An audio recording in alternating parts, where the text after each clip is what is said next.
listen up, everybody, because we are going to be talking about one of the greatest movies of all time. All time? Megamind. Shit, that's crazy. That is one big forehead. I have no idea when this movie was made. I did not watch the movie before I made this presentation, but I've seen it enough times that I'm pretty sure I got most of these things right. The hero's journey. The ordinary world. Megamind is the bad. Megamind tries to take over the city, but is constantly thwarted by Metro Man, the hero of the city, who always tends to thwart his attempts at borderline domestic terrorism. After every attempt, Megamind ends up in jail, and he ends up breaking out with the help of his shape-shifting friend Minion. Or the watch helps him shapeshift, I don't know. The call to adventure. Megamind harnesses the power of the sun to obliterate Metro Man, and then takes over the city unopposed and spends his time completely trashing it. And then the refusal. Megamind goes to the Metro Man Museum with the intent of destroying it with explosives. Megamind assumes the form of Bernard to not be caught by the reporter Roxanne. Who's Bernard? Who's Bernard? He's not important. Oh. The character himself isn't important, it's just that Megamind disguises himself as somebody else. Oh. And Megamind realizes in this deep and philosophical moment that without a hero, he is nothing. His life has no purpose, but completely ignores that and blows up the building anyway. Crossing the threshold. Megamind creates a gun that can give someone superpowers. Roxanne finds Megamind's secret lair. Megamind once again pretends to be someone else to not be caught. Megamind and Roxanne fight over the gun, which fires, and through some divine intervention or complete lack of understanding of the real world, it ends up hitting Hal, the cameraman, directly in the face. And he wasn't even in the building. Shush. Give him his water back down. Tests allies and enemies.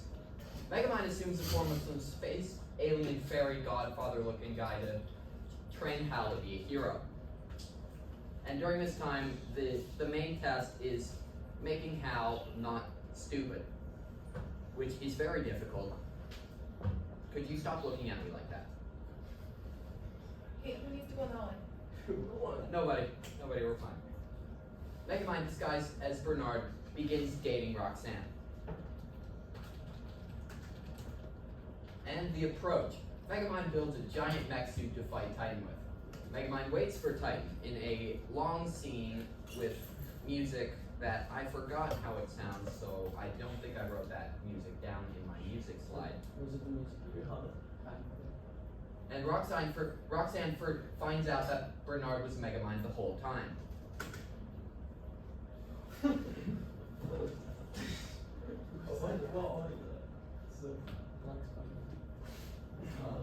Megamind reveals to Titan that he is that his space alien godfather looking guy was him all along. Titan and Megamind fight. Megamind realizes that Titan isn't trying to put him in jail, he's trying to kill him. And the reward. The reward is Megamind doesn't die. Could you sit down? Megamind goes to Roxanne for help defeating Titan before he destroys the whole city.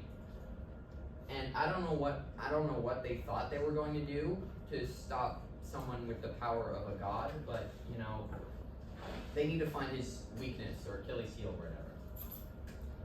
Megamind finds Metro Man's secret hideout. Metro Man is secretly alive, and he looks like Markiplier.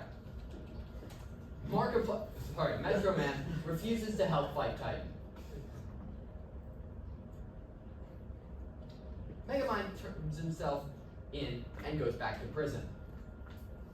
Titan kidnaps Roxanne and broadcasts it to get Megamind's attention, because as we know, a couple of years ago, Lively got taken down, and that's why he had to do it on live news.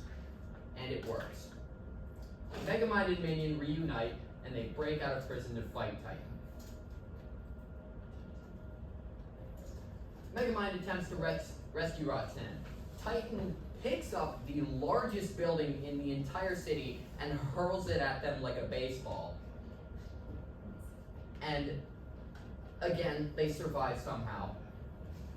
Megamind disguises himself as Metro Man and scares the crap out of Titan. Spoiler alert, it's not actually Megamind disguising himself as Metro Man, it's Minion. But we'll get at that later. Actually, we won't. I don't think I wrote that down. Titan sees through the disguise. Megamind uses his super-powered gun to take away Titan's powers. And the return.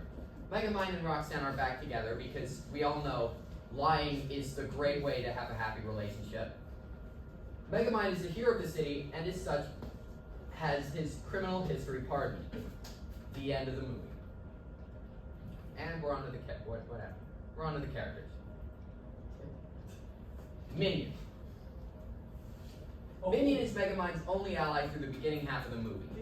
He is a weird alien fish thing who is given to Megamind by his parents before their planet went kablooey. His strengths are that he wears a big mech suit thing to be able to move, and his weaknesses are that he is a fish and has fish weaknesses. And he's not human. He's a weird alien fish looking thing. Which, look at that. It's ugly shit. Whoa. Seriously? Whoa. It's a big mech suit. He wears a big mech suit, He's that big shit. which would make him the friendly beast. Now we're on to Titan. Titan begins as Hal. The cameraman for the news, and a kind of creepy. After gaining powers, he's believed to be the hero by the viewer until Metro Man or Megamind. Sorry, get the two mixed up. It's, not smart up here. Megamind finds out that Hal has been stealing a lot of stuff, and then they just kind of fight. His strengths are his physical strength, laser eyes, and flight. Sorry, these are not prescription. I can't read a damn thing. His weaknesses are that his powers were given to him artificially and can be taken away.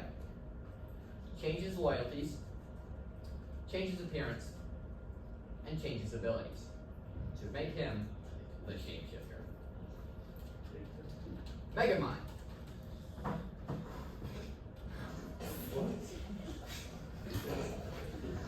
Megamind is the protagonist of the movie.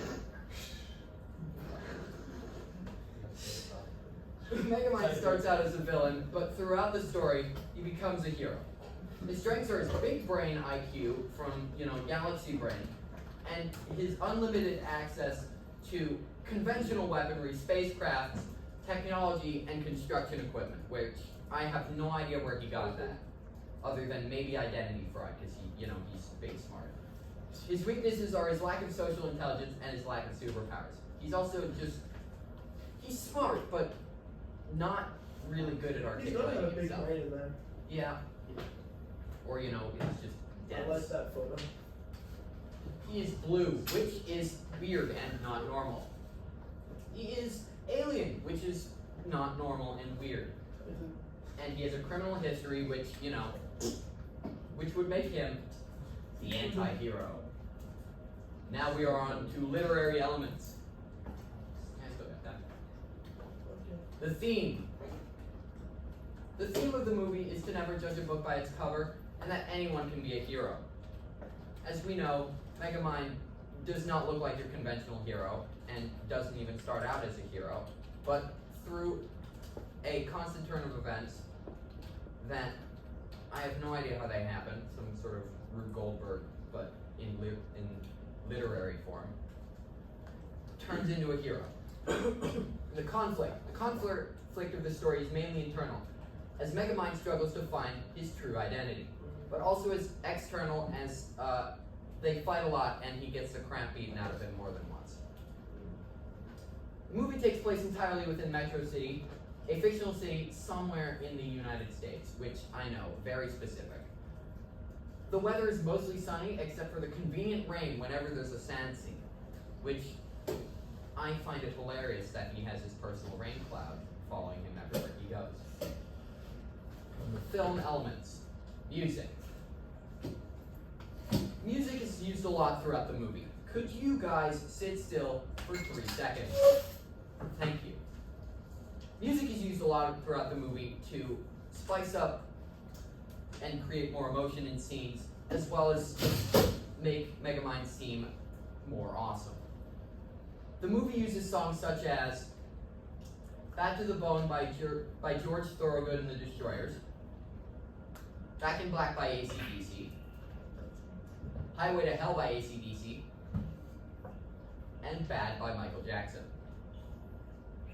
Lighting. Megamind uses lighting very well throughout the movie to convey emotion. He uses darker lighting to convey sadness or confusing, while using brighter, more contrasting lighting to convey happiness, intensity, or grandeur. Some examples are this. I mean, without knowing any of the context, you already know what the emotion is. It makes me want to cry. What's grandeur? Yeah, what is grandeur?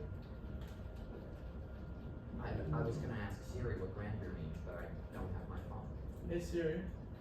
No, not right now. After. And this example. Without knowing the context, you can still tell what that's grandeur. It's big. That's the only word that comes to mind. It really is. Because of friendship. Hold on. Thank you for your time.